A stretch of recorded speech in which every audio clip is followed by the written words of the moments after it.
বেজে গেছে ভোটের বাগদি, আর ভোটের উত্তাপ কতটা সেটা বুঝতেই আমরা এই মুহূর্তে চলে এসেছি সবথেকে হাই ভোল্টেজ কেন্দ্র তমলুকে। এখানকার মানুষজন কি বলছেন সেটাই আপনাদেরকে জানাবো, আসুন আমার সঙ্গে।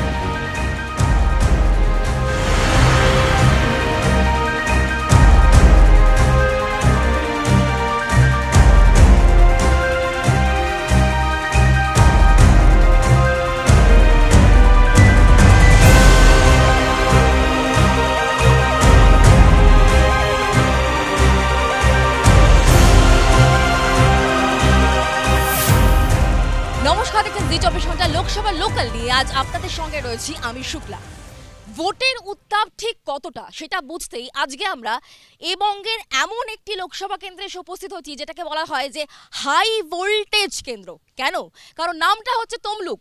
তমলুকে হাড্ডাহাড্ডি লড়াই, শিয়ানে শিয়ানে লড়াই, যাই বলুন না কেন ভোটের উত্তাপ এখানে চড়চড়িয়ে বাড়ছে। লড়াইয়ে কতটা রয়েছে তৃণমূল, বিজেপি এবং কতটা ফাইট তৈরি বাম, কংগ্রেস, সবটাই আমরা জানার চেষ্টা করব। চার রাজনৈতিক দলের প্রতিনিধি এই মুহূর্তে আমাদের সঙ্গে রয়েছেন এবং রয়েছেন প্রচুর সাধারণ মানুষ। তাদের অনেক প্রত্যাশা, তাদের অনেক আশা, তাদের অনেক আশঙ্কাও রয়েছে। সবটা নিয়ে কথা বলবো। প্রথমে আসুন শাসক দলের দিকে এগিয়ে যাই। শাসক দল তৃণমূল কংগ্রেসের বক্তব্য একটু শুনবো। একটা অভিযোগ, 2 বছর ধরে আপনাদের এমপি এখানটায় ইনঅ্যাক্টিভ, কাজ করছেন না, বিরোধীরা অভিযোগ করছেন, কি বলবেন? আমাদের এমপি তো অলরেডি বিজেপিতে অনেক দিন আগে জয়েন করে গেছে, যার ফলে তিনি কাজ করছেন। কতদিন হলো? ওই শুভেন্দুবাবু যাওয়ার সঙ্গে সঙ্গেই তিনি সেখানে। তারপরও রেখে দিয়েছিলেন? তারপরে রেখে দেওয়া নেই, তিনি ছিলেন, আমাদের দল থেকে কিছু বলা হয়নি। সে পেনশনটা চালু হয়নি তো, তার জন্য সে ছিল আর কি। মানুষ তাহলে পরিষেবা পেল না? না, মানুষের পরিষেবা দেয়নি, ঘর থেকে বেরোয়নি মানুষ এবং তৃণমূল কংগ্রেস বলছে অনেকদিন আগে বিজেপিতে চলে। তাহলে ওনারা এতদিন পর্যন্ত ওনার পদটাকে বাঁচিয়ে রেখেছিলেন কেন? দিব্যেন্দু অধিকারী যদি বিজেপিতে চলে এসেছেন তাহলে এতদিন ওনার পদটা খারিজ করেননি কেন? চুপ ছিলেন কেন? বাম কংগ্রেসের বক্তব্য শুনবো। প্রথমে বামের বক্তব্য শুনবো, কি বলবেন আপনারা? না, আমরা তো বলছি যাহাই তৃণমূল তাহাই বিজেপি। যাকে সকালে তৃণমূলে দেখছেন সে বিকালবেলায় বিজেপিতে আছে, যাকে বিকালবেলায় বিজেপিতে তৃণমূলে আছে, অতএব দিব্যেন্দু অধিকারী তার ব্যতিক্রম নয়। অতএব তৃণমূলে কংগ্রেসের কি বক্তব্য? লুকোচুরি খেলা চলছে, এই লুকোচুরি খেলাটা আমরা উপভোগ করছি। আচ্ছা, সাধারণ মানুষের কথা শুনবো। সাধারণ মানুষ কতটা হ্যাম্পার হচ্ছেন এতে? সাধারণ মানুষ হিসেবে বলুন, পরিষেবা পেতে কতটা অসুবিধা হয়? কিছুই পাইনি বলেই আজ 500 থেকে 1000 মহিলাদের বলা তো হচ্ছে যে কাজ পাননি আপনারা, কারণ উনি আগে থেকে বিজেপিতে চলে যাবেন বলে মনস্থির করেছিলেন। মনস্থির করেননি, এখনই বোঝা যাচ্ছে। তাহলে এতদিন কেন ওনাকে পদ থেকে খারিজ করেননি? পদ থেকে কেন খারিজ করা হলো না? দিব্যেন্দুবাবুকে তিনি তার দাদা যাওয়ার সঙ্গে সঙ্গে তার সঙ্গে গিয়েছে এবং সেখানে তিনি মিটিংয়ে জয়েনও করেছেন, সেখানে সভাতে। আগামী সময় কি প্রত্যাশা? আগামী সময়ের জন্য কি প্রত্যাশা করছেন? আগামী সময় তিনি তো বিজেপিতে জয়েন করে গেছে। আমরা আমাদের এখানে প্রার্থী দেবাংশুকে আমরা সিদ্ধান্ত করেছি, দেবাংশু অন্তত 1.5 থেকে 2 লক্ষ ভোটে জিতবে। দেবাংশু ভট্টাচার্য 1.5 থেকে 2 লক্ষ ভোটে জিতবে। আস্তে দেবাংশু 1.5 থেকে 2 লক্ষ ভোটে জিতবে। দেবাংশু ভট্টাচার্য যিনি তৃণমূলের প্রার্থী হয়েছেন 2021 বিধানসভা নির্বাচনের আগে, 2021 বিধানসভা নির্বাচনের আগে দেবাংশু ভট্টাচার্য যে কথাটা বলেছিলেন, পূর্ব মেদিনীপুর গদ্দারের মাটি, আর এই মাটি গদ্দারদের জন্ম দেয়, সেখানে প্রার্থী হয়ে এসেছেন। বিজেপি কি কনফিডেন্ট তমলুক নিয়ে? তমলুকে টিএমসির কোনো প্রার্থী হয়েছে বলে মনে করি না। দেবাংশুকে আমরা প্রার্থী হিসেবে বা কম্পিটিটর হিসেবে নিচ্ছি না। লড়াইয়ে দেখা যাচ্ছে তৃণমূল কংগ্রেস বিজেপি একে অপরের প্রতিদ্বন্দ্বী, কিন্তু বামেরা কোথায়? বাম কোথায়? দেখুন, আমাদের পরিষ্কার কথাটা এখানে নেতার লড়াই নয়, নীতির লড়াই। সারা দেশ জুড়ে নরেন্দ্র মোদী সরকার যে নীতি গ্রহণ করেছিল, লাস্ট আপনারা দেখেছেন যে ইলেকটোরাল বন্ডের মাধ্যমে কয়েক হাজার কোটি টাকা আত্মসাৎ করেছে, যার মধ্যে দিয়ে গরিব মানুষ ঔষধের দাম বেড়েছে, তা লুট করেছে নরেন্দ্র মোদী। আবার দেখছেন কি ইউনিট পিছু বিদ্যুতের দাম বাড়ছে, লুট করেছে। আর এদিকে দিদি এখানে এসএসসি পিএসসি প্রাইমারি টেট পরীক্ষায় বেকার যুবকদের ভবিষ্যৎ নিয়ে চিনিমিনি করছে। অতএব এ বাংলার মাটিতে দেশ রক্ষা করা, রাজ্য রক্ষা যা তৃণমূল তাই বিজেপি। আপনি আসুন। যা তৃণমূল তাই বিজেপি, আপনারা মানুষকে লুট করছেন।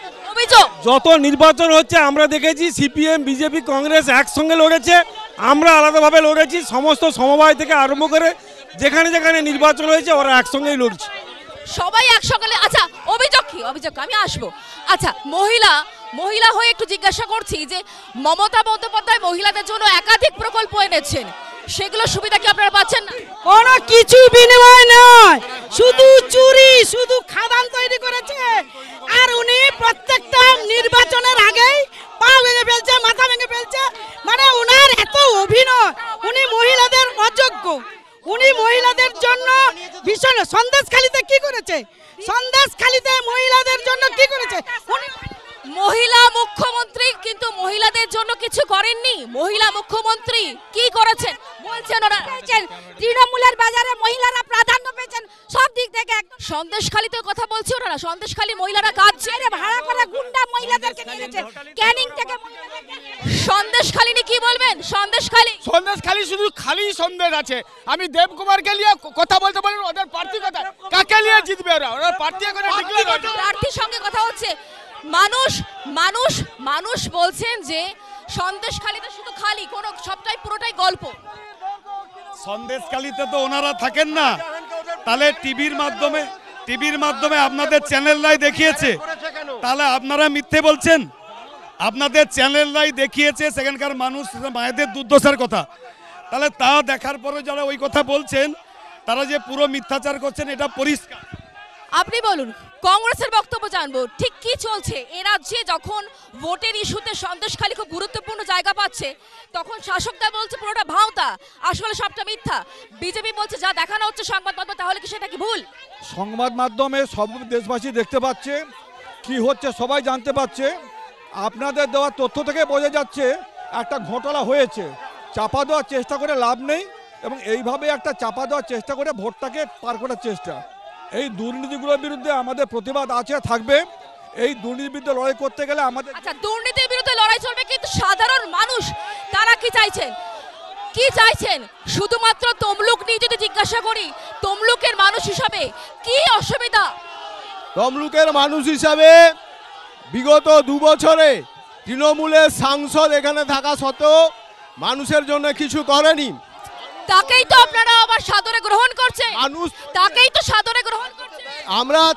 আমরা তৃণমূলের যারা ছিল, যারা বুঝতে পারছে তারা ভুল করেছে, তারা আমাদের দিকে আসছে, স্বাভাবিক কারণে আমরা তাদেরকে গ্রহণ করছি। আমাদের মানুষ বলছে যে এখানে সাংসদকে কাজ করতে দেওয়া হয়নি। আরে সংসদ চোর, সারা মাতাল, সংসদ ছিল বিজেপির দালাল। আপনাদের দলেই তো ছিল। শাসক কারবালি গেছে, মালিক আছে চন্দ্রবড়া, কারবালি গেছে না ভয়ে লুকিয়ে গেছে, চন্দ্রবড়া ভয়ে করতে ঢুকিয়ে গেছে। জনগণ জবাব দিবে। কি অভিযোগ সাংসদের বিরুদ্ধে? কি অভিযোগ? কোনো অভিযোগ নয়, তৃণমূল ঠিকই চলছে। বিজেপি সব থেকে বড় চোর আছে, শুভেন্দু অধিকারী সব থেকে বড় চোর, দীপেন্দু ওর পরিবারটাই পুরো চোর। ওরাই দলটাকে উঠে খেয়েছে, গিয়ে বিজেপিতে পালিয়ে। আচ্ছা লড়াইটা আসলে কার? এই অধিকারী গড়ে শুভেন্দু ভার্সেস কে তৃণমূলের লড়াই, এটা কিন্তু খুব গুরুত্বপূর্ণ হয়ে যাচ্ছে। লড়াইটা কার? লড়াইটা কার? Suvendu versus BJP, Suvendu versus Trinamool কংগ্রেসের লড়াই, শুভেন্দু ভার্সেস তৃণমূলের লড়াই। এখানে শুভেন্দু ভার্সাস আর তৃণমূলের লড়াই নেই, তারা প্রার্থী দিতে পারেনি। আমরা প্রার্থী দিয়ে প্রচার করে অনেকটা এগিয়ে গেছি, দেওয়াল লিখেও আমরা অনেকটা এগিয়ে গেছি। বিজেপি দেওয়াল লিখতে পারছে না, প্রার্থী ঠিক করতে পারছে না। এখানে সব আছে নব্য বিজেপি, আদি বিজেপি কেউ নেই। বিজেপির সঙ্গে বিজেপির লড়াই, এখানে বিজেপির সঙ্গে বিজেপি লড়াই। হ্যাঁ বলছি যে আমরা শুধু চোরের হয়ে বিজেপির সঙ্গে বিজেপির লড়াই। না টিএমসির সঙ্গে, টিএমসি কারোর সাথে আমাদের কারোর লড়াই নেই। বলুন, প্রার্থীকে নিয়ে আসতে হয়েছে যে চোর ওই মনতার যাবে শুয়ে থাকবে বলছিল, আজকে সেই এসে আবার এখানে চলে এসছে। মানে এরা সমস্ত নেতা এক এক করে তো জেলায় চলে গেছে, আর এখন কাকে দেবে? বাধ্য ওই। আপনি বলুন, এখানে বলছে যে বিজেপির সঙ্গে বিজেপির লড়াই, কেউ বলছে তৃণমূলের গোষ্ঠীদ্বন্দ্ব নিয়ে মানুষ জেরবার। আমরা তো বারবার বলছি তৃণমূল বিজেপি গোষ্ঠীদ্বন্দ্বে জর্জরিত। বিজেপি এখনো পর্যন্ত প্রার্থী তার লাভটা কি বামেরা নিতে পারবে বা বাম কংগ্রেস জোট নিতে পারবে? আমাদের সায়ন ব্যানার্জি ইতিমধ্যে এলাকা এলাকায় ঘুরছে, প্রচার হচ্ছে, মানুষ দুয়ার তুলে আশীর্বাদ করছে, আর এদিকে বিজেপি প্রার্থী ঘোষণা করতে পারছে না। আর এখন তৃণমূল গোষ্ঠীদ্বন্দ্বে জর্জরিত। একটা গোষ্ঠী চাইছে দেবাংশুকে হারাতে, আর একটা গোষ্ঠী চাইছে তার পাশে থাকতে। কিন্তু আমাদের কথা, একটা নির্বাচন মানে গত 5 বছরে যে প্রতিশ্রুতিগুলি দিয়েছিল কেন্দ্রের সরকার, যে 2 কোটি বেকারের চাকরি, 15 লক্ষ টাকার গল্প, আজকে 100 দিনের কাজ। কিন্তু গত বিধানসভা নির্বাচন এবং সামনে যে পঞ্চায়েত নির্বাচন হয়ে গেল, সেই তথ্যগুলো কিন্তু খুব গুরুত্বপূর্ণ।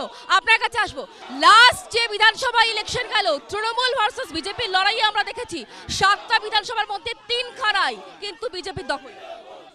বিজেপির আমি একটা কথা সর্বোপরি বলি যে আমরা বিধানসভায় নির্বাচন দেখেছি বিজেপি এবং তৃণমূলের মধ্যে, কিন্তু এবারের যে নির্বাচনটা হচ্ছে ভয়ঙ্কর। মানুষের গণতন্ত্রকে লুট করবে তৃণমূল যা বিজেপি তা। এই যে বলছেন না দুটো। আচ্ছা, এবারে ভোট দিতে পারবেন বলে মনে হচ্ছে? ভোট দিতে পারবেন? আমার সব থেকে বড় বিষয় হচ্ছে তৃণমূল এবং বিজেপি যে সন্ত্রাসগুলো বারে ভোট দিতে পারবেন? ভোট দেওয়ার ক্ষেত্রে খুব সমস্যা হচ্ছে, ভয় দেখাচ্ছে, ভয় দেখানো হচ্ছে। ভোট কি সুষ্ঠুভাবে দিতে পারবে মানুষজন? ভোট কি সুষ্ঠুভাবে দিতে পারবে? শুনতেই ভোট কি সুষ্ঠুভাবে দিতে পারবে মানুষের? অবশ্যই ভোট সুষ্ঠুভাবে। বিজেপির হার মাত্রা না এলে ভোট সুষ্ঠুভাবে হবে। বিজেপি না বাধা দিলে ভোট সুষ্ঠুভাবে হবে। বিজেপি না বাধা দিলে ভোট সুষ্ঠুভাবে হবে। কি বলবেন? বিজেপি কোনোদিন কোথাও বাধা দিয়েছে এরকম ঘটনা নেই। তৃণমূল কংগ্রেসের তরফ থেকে অভিযোগ নয়, গল্প করছে। আজকের ভোট পরবর্তী নির্বাচন 2021-এর পর যতগুলো অভিযোগ হয়েছে তাতে দেখা যায় বিরোধীদের 57 জন মারা গেছে, এই তথ্য আছে।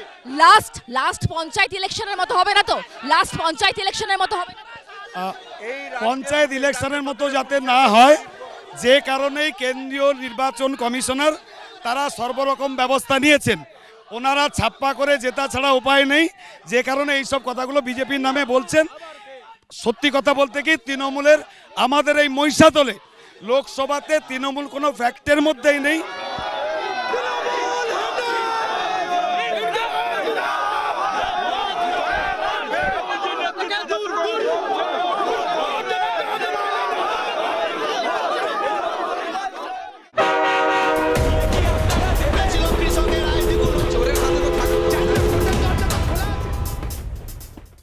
তৃণমূলকে বলা হচ্ছে এই লোকসভায় তমলুকে তৃণমূল কোনো গুরুত্বপূর্ণ ফ্যাক্টর নয়। আমার তো মনে হয় তৃণমূলই গুরুত্বপূর্ণ ফ্যাক্টর। এখানে কংগ্রেস, সিপিএম, বিজেপি এক কাট্টা হয়েও তৃণমূলের কোনো ক্ষতি করতে পারবে না।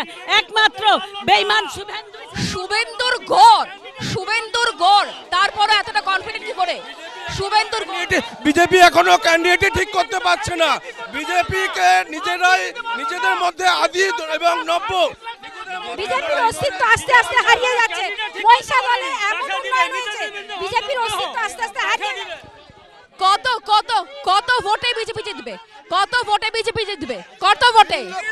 3 লক্ষ ভোটে মোদি। কিসের জোরে বলছেন? কিসের জোরে বলছেন যে 3 লক্ষ ভোটে বিজেপি এগিয়ে যাবে? কিসের জোরে? দেবাংশু কি প্রার্থী? লোক হাসছে, লোক হাসাহাসি করছে। এরা কোথা থেকে ধরে আনে এসব? এদেরকে তো কোনোদিন মানুষ কোনোদিন আন্দোলনে দেখে না। একই বৃন্তে 3টি ফুল, সিপিএম, কংগ্রেস, তৃণমূল। কেবলমাত্র বিজেপির সঙ্গে লড়াই হবে, মানুষের সঙ্গে বিজেপি আছে। বিজেপি, সিপিএম, কংগ্রেস, তৃণমূলকে একসঙ্গে নিচ্ছে, মানে বাদবাকি সবাইকে বিজেপি নিজেকে আলাদা করছে, বাদবাকি সবাইকে এক সারিতে ফেলছে। কি বলবেন? না, সেটা তো মানুষ রায় দেবে, ওনারা তো গণজ্ঞান নয়। কিন্তু মানুষের গণতান্ত্রিক অধিকারটা যাতে প্রয়োগ করতে পারে, কারণ গত পঞ্চায়েত নির্বাচনে আমরা দেখেছি কেন্দ্রীয় বাহিনী ছিল, আর কেন্দ্রের যারা নেতা, এখানে বিজেপির নেতা, এখানে শুভেন্দু অধিকারী আর তৃণমূলের নেতাদের গোটাপের মধ্যে দিয়ে এখানে কেন্দ্রীয় বাহিনী বুথে বুথে যায়নি, থানাতে বসিয়ে রাখা দেওয়া হয়েছে। আমরা নির্বাচন কমিশনের কাছে আবেদন করতে চাই যাতে আচ্ছা, এখানে অনেকে সাধারণ কিছু ইয়াং মানুষজন আছে। এখানে এমপ্লয়মেন্ট, চাকরি, পরিযায়ী শ্রমিক, শিল্প, এগুলো নিয়ে কি বলবেন? কিছুই হচ্ছে না, পুরোটাই হলদিয়াকে পুরো টোটালি শ্মশান করে দিয়েছে। তোলাবাজি করে তৃণমূল পুরো হলদিয়াটাকে শ্মশান করেছে। শিল্প আছে? শিল্প নাই, শিল্প বিলকুল বন্ধ। হলদিয়া শিল্পনগরী, আমাদের জেলা নয়, রাজ্য নয়, উত্তর পূর্ব ভারতের শিল্পনগরী, গোটা ধ্বংসস্তূপে, শিল্প নেই, কলকারখানা নেই, বিনিয়োগ নেই, বেকার। কাদের বদান্যতায় হয়েছে? এটা শুভেন্দু অধিকারী এতদিন লুটে পুটে খেয়েছে, এখন বিজেপিতে গেছে, এখন তৃণমূলের নেতারা লুটছে, যার ফলে বিনিয়োগ হচ্ছে না হলদিয়া। যখন আমি আসি আপনার কাছে, যখন তৃণমূল কংগ্রেসে যখন তৃণমূল কংগ্রেসে শুভেন্দু অধিকারী ছিলেন লুটে পুটে খেয়েছেন, এমনটাই অভিযোগ। আপনাদের দলেই ছিলেন এক সময়, এখন বড় ডাকাত পশ্চিমবঙ্গ, এখন কেন বলছেন এত বছর ধরে কি করছিলেন? ডাকাত ওয়াশিং মেশিন বিজেপি, এখন কেন বলছেন এত বছর কি করেছিলেন? ও সিবিআই ইডির ভয়ে বিজেপিতে গিয়েছে, এখনো প্রার্থী খুঁজে পায়নি। এখানে বিজেপি 2 লাখ ভোটে হারবে। যার ভরসায় আপনারা এতটা দাপট দেখাচ্ছেন শুভেন্দু অধিকারী, তাকেই তো ওনারা চোর বলছেন, চোর। মোদি মোদি মোদি মোদি মোদি মোদি। এই বাংলায় আমি একটা কথা বলি, এই বাংলায় তমলুকে এমন কোন নেতাকে তৈরি করতে পারলেন না যেখানে মোদির মুখকে প্লেস করতে হচ্ছে। যখন শুভেন্দু অধিকারীকে ওরা চোর বলছেন, তখন মোদির ভরসা। এটা লোকসভা নির্বাচনে সার্বিকভাবে দেশ গড়ার লড়াই। মোদি এসে পরিষেবা দেবেন না, এখানে এমপি পরিষেবা দেবেন।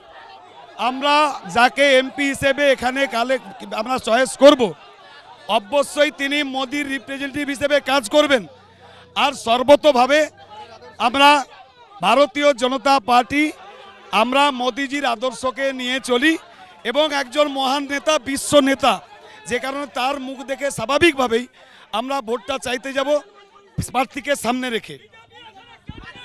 এখানে এখনো পর্যন্ত মোদি ভরসা, আমি বাম কংগ্রেসের কাছে একবার করে যাব, মোদি ভরসা বিজেপি বলছে, অন্যদিকে তৃণমূল কংগ্রেস বলছে এদের শুভেন্দু অধিকারী সবকিছু লুটে পুটে খেয়েছে।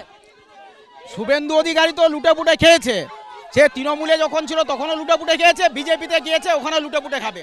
আপনারা বলছেন, কিন্তু সাধারণ মানুষের কাছে এটা ইনজেক্ট করতে পারছেন, সাধারণ মানুষের মনে এটা ঢোকাতে পেরেছেন? হ্যাঁ, অবশ্যই সাধারণ মানুষ বুঝতে পারছে, আরো বুঝতে হবে, কেন এরা দুটো দলই।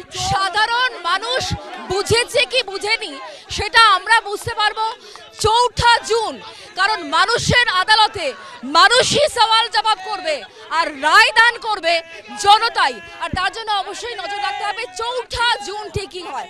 আজকে লোকসভা লোকাল তমলুক পর্ব এখানেই শেষ করছি। অন্যান্য সব খবরের জন্য দেখতে থাকুন জি 24 ঘন্টা। বাংলার আওয়াজ, বাঙালির আবেগ, জি 24 ঘন্টা।